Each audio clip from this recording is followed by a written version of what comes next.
কি বালটো বান সাহায্য দিবলৈ আহিছো যদি পানী কেন এটাই দি যাব নোৱাৰ আচৰিত হৈছে নহয়নে মই এনেকৈ কোৱাৰ কাৰণে আচৰিত নহ'ব এনেকৈ কোৱাৰ এটা অভিজ্ঞতা আছে বান সাহায্য দিবলৈ যাওঁতে কিয় আৰু ক'ত কেনেকৈ ঘটিলে এই কথাখিনি মই কৈ আছো কিন্তু আপোনালোকে তাৰ আগতে গম পাওক যে যিসকলে বান সাহায্য পাব লাগে তেওঁলোকে গৈ ঠাইত পোৱাগৈ নাই প্ৰকৃত ঠাইত আৰু তাৰ আগতে বহুতে বান সাহায্য লৈ আছে আৰু ভিডিঅ'বোৰত বহুতে কৈ আছে যে আমি যিসকলে এনেকুৱা ধৰণৰ বান সাহায্য কৰি আছো আমিও সাৱধান হোৱাটো দৰকাৰ প্ৰকৃত প্ৰয়োজনীয় ঠাইত আচলতে আমি দিবগৈ লাগে ৰ'ব মই যে ক'লো পানী বটল যদি কেন দিব নোৱাৰো তেনেহ'লে কি এনেকৈ বেয়া মাত্ৰা মাতি যে ক'লো সেই ঘটনাটো কৈ আছো মই তাৰ পিছত আপুনি চাওক এতিয়া মানুহৰ সেই ঠাইত পানীৰ অভাৱ খোৱা পানীৰ অভাৱ আমি যাওঁতে গম পালোঁ আমি পানীও নিছিলোঁ তাত গম পালোঁ এজন মানুহে কৈছে যে মোৰ চাউল আছে মই ভাত বনাব পৰা নাই কিয় পানীৰ কাৰণে গতিকে পানী আপোনালোকে খুব বেছিকৈ যোগান ধৰক যিমান পাৰে পানী আনক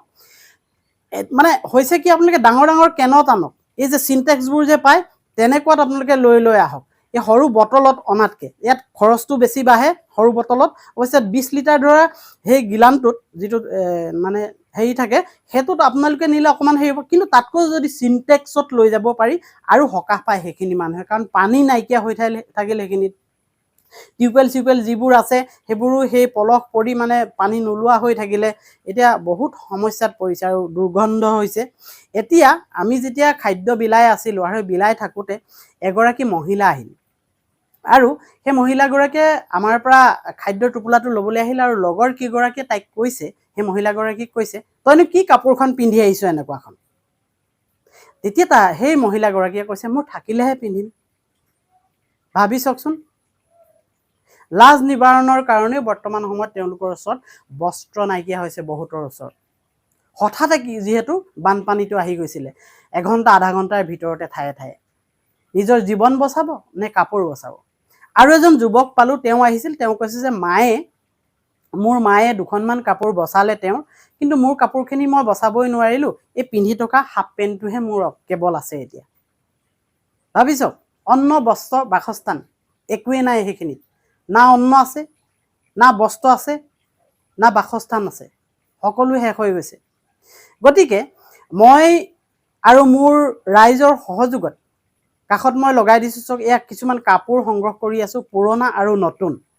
আৰু আমাৰ গাঁৱৰ ৰাইজেও বহুতে কৰি আছে সকলোৰে সহযোগত গৈ এইখিনি দিম বুলি ভাবিছোঁ ৰাইজৰ সহযোগত গতিকে সকলোৱে আপোনালোকে সহযোগিতা কৰিব আৰু বিশেষকৈ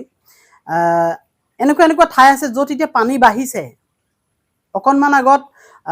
ফুলেশ্বৰ ফুকন বুলি এজন ব্যক্তিৰ লগত মোৰ যোগাযোগ হৈছে শিৱসাগৰৰ তেওঁ তালৈ মোক আচলতে মাতিছিল মোৰ ওচৰত তেনেকুৱা ধৰণৰ সাহায্য ইমান নাই বৰ্তমান সময়ত মই গোটাইহে আছোঁ কিবা এটা সহায় কৰিবৰ কাৰণে আমি গোটাই আছোঁ মই নহয় আৰু সেই ঠাইলৈ যাবৰ কাৰণে গোলাঘাট মেৰাপানীৰ পৰা এটা টিম আহি আছে তেওঁলোকক অনুৰোধ কৰিলোঁ যে ইয়াত যদি দিয়া প্ৰকৃত মানুহখিনিয়ে পাব যিখিনি মানুহ ডুবি আছে এতিয়াও নাও লৈ অহা যোৱা কৰি আছে বজাৰ সমাৰলৈ ওলাব পৰা নাই গতিকে বৰ্তমান সময়ত এইখিনি খুব প্ৰয়োজনীয় হৈ আছে কিন্তু আমি আওকাণ কৰিছোঁ অবুজনৰ লগত মানে আমিও অবুজন হৈ দিলে তেওঁৰ পৰ্যায়ত আমিও হৈ যাম গতিকে আমাৰ বান সাহায্য দিবলৈ যোৱা লোকসকলক খুব সচেতন হওক যিসকল লোক আক্ৰান্ত হৈছে ভাল ব্যৱহাৰ কৰক নাথাকিলেও খবৰ দিয়ক বুলি কওক কাৰণ নেক্সট বাৰ যাব ময়ো এতিয়া ৰেডি হৈছোঁ আমিও ৰেডি হৈছোঁ নেক্সট বাৰৰ কাৰণে যদি এনেকুৱা ধৰণৰ কথা হৈ যায় মানুহ যোৱাটো ভয় খাব সেই ভয় খাবলৈ নিদিব আৰু ভয় খালে হ'ব কি আমাৰে বাই ভনী আমাৰে সহোদৰসকল বিপদত পৰিব এইটো হ'বলৈ নিদিব আৰু ইটো কথা হৈছে কি আপোনালোকে কাপোৰ পানী খাদ্য সামগ্ৰী এইবোৰতো বুজি পাইছেই মম ধূপ এইবোৰ আপোনালোকে দি আছে আৰু দিয়ক চৰকাৰীভাৱে সাহায্য ঢুকি পোৱা নাই আৰু চৰকাৰীভাৱে সাহায্য ঢুকি নোপোৱা ঠাইবোৰত যাওক য'ত শিবিৰ পাতি আছে সেই শিবিৰবোৰত কিন্তু চৰকাৰীভাৱে হয়তো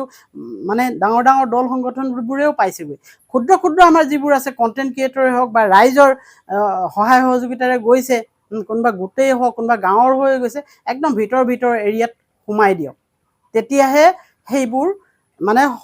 আচল মানুহবোৰে আচল বানাক্ৰান্তবোৰে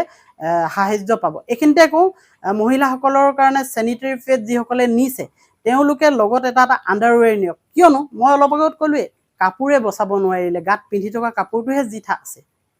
তেনেহ'লে মহিলাসকলৰ কাৰণে যদি চেনিটেৰী পেড দিয়ে নহ'লে এটা আণ্ডাৰৱেৰৰ প্ৰয়োজন হ'ব। তেনেকুৱা ধৰণৰ নিয়ক, খালি সেইবোৰ নতুন নিব, পুৰণা নিনিব। ডাঙৰ ডাঙৰ অনুষ্ঠান প্ৰতিষ্ঠানবোৰে যথেষ্ট সহায় কৰিছে এইখিনি সময়ত, আৰু আমি বিশেষভাৱে অনুৰোধ কৰিছোঁ যে সকলো ৰাইজ ওলাই আহিছে আৰু ওলাই আহক। সাহায্য সেই মানুহৰ ওচৰত পাওক যি মানুহৰ বৰ্তমান সময়ত দুৰ্গতি হৈ আছে, দুৰ্দশা চলি আছে, এসাঁজ ভাতৰ কাৰণে, এযোৰ কাপোৰৰ কাৰণে, এইখিনিৰ কাৰণে। ঠিক আছে দিয়ক, ভিডিঅ'টো দেৰি নকৰোঁ। আমি যিমান পাৰোঁ সহায় কৰিবলৈ যত্ন কৰি আছোঁ পাৰ্য অনুসাৰে। আমাৰ কোনো চৰকাৰী সাহায্য নাই, ৰাইজৰ পৰা বিচাৰি এনেকৈ